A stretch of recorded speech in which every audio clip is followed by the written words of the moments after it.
Utie oha echi ponkno. Needs FM. Yo, Ambrose Mame Emrai, yeah, like in US elections to Ghana's elections, any campaign activities and in Mexico for NDC. Mama me da say America kra me do politics no a kire me say edurum re bia na say da bia mpo akoko de ni wura dem a ono ane ni ba bi obeda ma jo so what ya say nti na say woni akoko tia o mpre ne dabre nti say o tia mu na chinchina e bewi ni no ho da bi ni nyina wa manfo nsem nti azafoje ndi ya mu mi nya abotre Ghana fo no abekire tani ya otumfo ka kire na akufo ado no onyum apa ne behwe ho ato aba ma obu ni be mami bi omakwafo mami nkan ade we nche na mami nkan kire etifo nso we ye 8 November 8 November 2016 or say US Republican Party is MPP's sister party. Akufo-Addo as he congratulates Donald Trump. In 2016, bra US for two omaba wie ya Donald Trump olidi the Republican Party di nkunim no.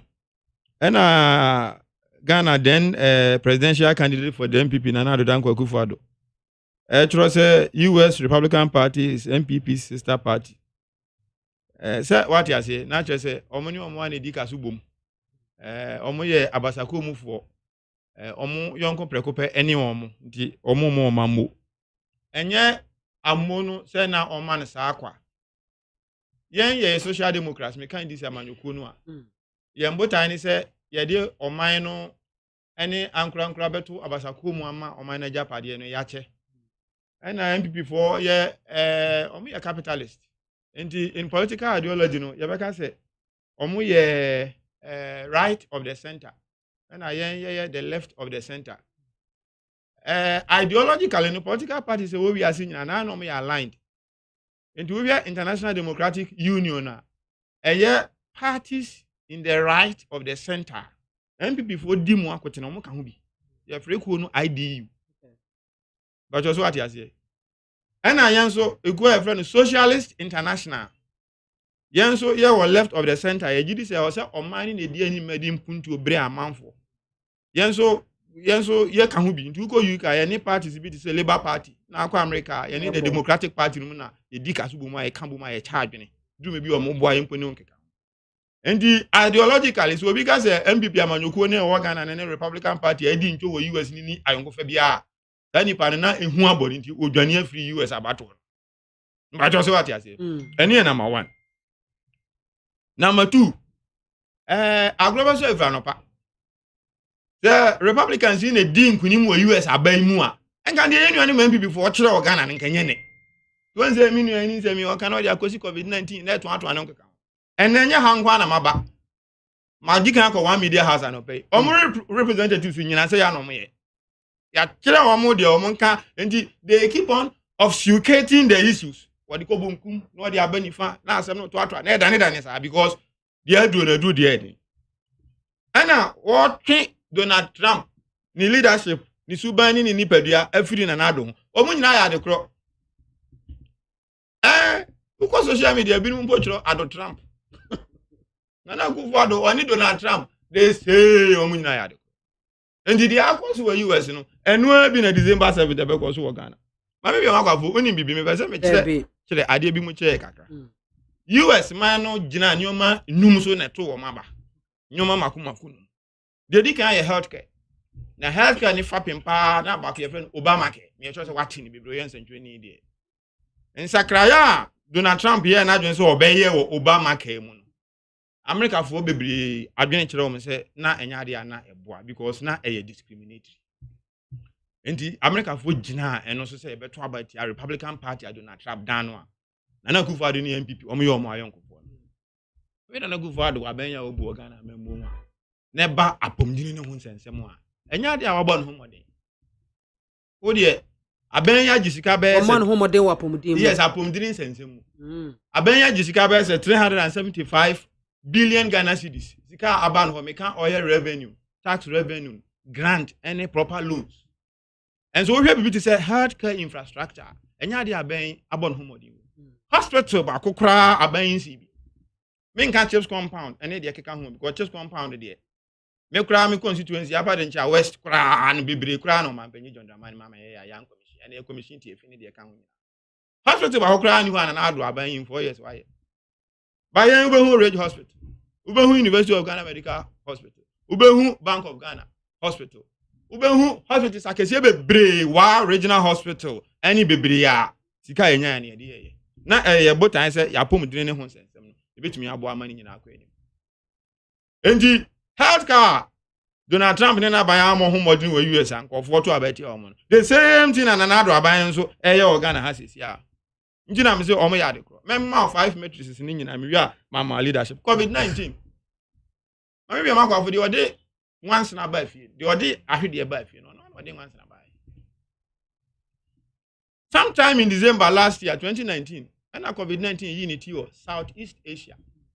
I shall say kese power China. We say na etre na hyiemu etre ne kora ha mo na ne da ho pefe say enche bia no ebe sanka wi ase afa na nyina nti I was say amama tu hu anamo. Na ku for da ban tu anamo bia. Bra ya re ni mpo ko ani mankofo atoto ombo desim no. Na oni ne nkofo ne e gba apro wi ase. Ukaya omo free Norway baaye. Independence celebrations Kumasi Sports Stadium 2 or 3 days pepe ene nya e first case me sure say unim ni pakra onya na ye Norwegian ambassador na oni na Akufo-Addo etu kwan any one diplomat be on there na ye pese e bebo ni din papa na go focus ya e bia nka ye to ye airspace mu nka ho anka ye nuru sa edurum ni bia na sika kra ye di 200 na mo na ye de obeka ya aban di kan ma 2.5 million cedis e mfa 200 na na figures no share say escalate answer na oya bibia fa ho endi anamonto asase na Akufo-Addo aban kura tu fa akobete mu na nya de anenye eya mama say MPP for enya 4 years wa aban mu enso ene covid ni omu nyina so omo de campaign say no ma ya de me hu ni say it's a clear case of political opportunism but say covid the whole world and so na say oni me ba ya adwene say countries bia nko omu ni sika mpoti say nya covid omu so ane Vietnam example. At a point in time, now Vietnam infection rate in Eco. Obekaya, edrum bia na yen test and na cry yen test bio. Yen almost started. Ade no mujaye. No mujaye. Mujaye. Sana na do say they are coming to scale up mass testing. Asa open borders no and almost started. There be at a point mujaye. Some open borders there and I'm for a company ag adwuma free no Gucci nsema. For a company about airport to anamuye. Make general testing at our various health facilities. Okay. It never ever continued.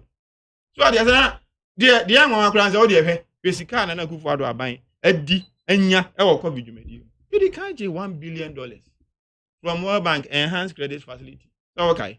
And I cover $250 million from the stabilization fund. And the bag and the now 1.1 billion cedis. 1 billion cedis. And we stabilization fund on my penny John Dramani mama jai. On my penny John Dramani mama MPP before boni dinia. On kind of time. Say nyana na muntu a utu ya confident no kran to kwan kan ko be de. Mami be makofo kan ko be de papa. Most like 10 billion Ghanaian cedis from the Bank of Ghana. And no crown or fiscal implication for our economy going forward into 2022. And mlebema ya be discuss here no. And the sikatutu the lockdown just 3 weeks. Kumasi, Accra, Kaswa, and some parts of Kumasi are a friend of Greater Kumasi. And so we sikapa ababe di aban we ho. Na ya fa COVID ni mu aye politics. Ya big boss akese. Yenim say about 20 na Akufo-Addo mfonyi ni fam so akese organ. Endi some people for fa COVID who take credit anya de be yi. Yes, a COVID o ma anya hwe ya na sesan. You see no. You see, don't conclude like that. I'm not that type of person. Okay. But me catch you say, omwana muntu na Akufo-Addo na muntu a 2 years na nye timely. Medical can border ayan to muntem, the import any airspace ayan to muntem after they arrive from Norway no. In all of this, COVID in Tokyo without any national action plan. There's no action plan for the fight against COVID. Yana muntu no ye ad hoc, esia na yesi. Ni nyina na nya de boy. Your hospitals and ne wo kwa hunya personal protective equipment, the friend PPE, omuni bi. In spite of the bebre buy And we anamontu a Donald Trump too or COVID ho a anko ye ma America for bufu no. The same na Nana Akufo-Addo. Why? Uko busa accountability for sika ya nyina na MPP for dwa. The third issue America for nyina so about leadership. But before me call no. Oye COVID ni do so. Yenesi for mama. Hey, say say mama. Hey, say say mama time as. Ah, me mo bia time 10 minutes. Oye COVID ni do so analogy. How can you compare apples to mangoes? Omampanyi Kufuor time yenya adum so Ghana anameboa. Enya asofo na ko akosombo da nkobo mpai. Enti se nka wo compare dum so Omampanyi Kufuor time. E na compare dum so John Mahama time a. Metimi ni wa ya adwene na wontimi compare dum so any COVID because woni bibi. Wa yenya COVID-19 ye ko IMF kwa jisika. Under COVID mo ko IMF kwa je enhanced credit facility of $1 billion. Yenya dum so ye ko IMF kwa jisika. Ebio osan ka tire say dum so time ye total electricity. Power him wuni bi nesi na ache. What was the doom so issue? There were two issues. First one is say nipa everywhere nyina ma ahoden kania ana nyina ma ahoden no. A dross che dey wo. Enti demand for power outstripped supply. Eno nya problem a John Mahama na dey buy. Na ye problem na hof from independence. Because na abanya hodo a aba no omo investing in our generation capacity. Atwabo gas project ebeboa me yeso wood so atwabo gas project ayambi before na yeye 10 years before na yeye ayandisi aban John Mills ani John Mahama na yeye American power plant 250 megawatts ayambi before na dey buy 10 years before na dey buy car power one 250 megawatts ayambi before na dey buy ayandisi before na dey buy 10 years before na dey buy car power 2 na buy February 2017 na 450 megawatts ebe si tema bra na ka wasa mo dey contract na mo koye tie in ma atwabo gas no ye kan na nsia na mo ye so ade ase endi sa ye nya do so problem e free tete na John Mahama say me dey I will not manage it so ade so can say I will not manage it I will for mama na obra no member no asompacho asokra mo atwa 1 minute aguso I will fix it now I'll fix it do so to the extent you free power na do so ni ho eno na wo dey ba beto COVID-19 ma do so ade ase and I say ye to electricity mbra na do so mama na na me kan anyina ma hoden akane na akra no unibi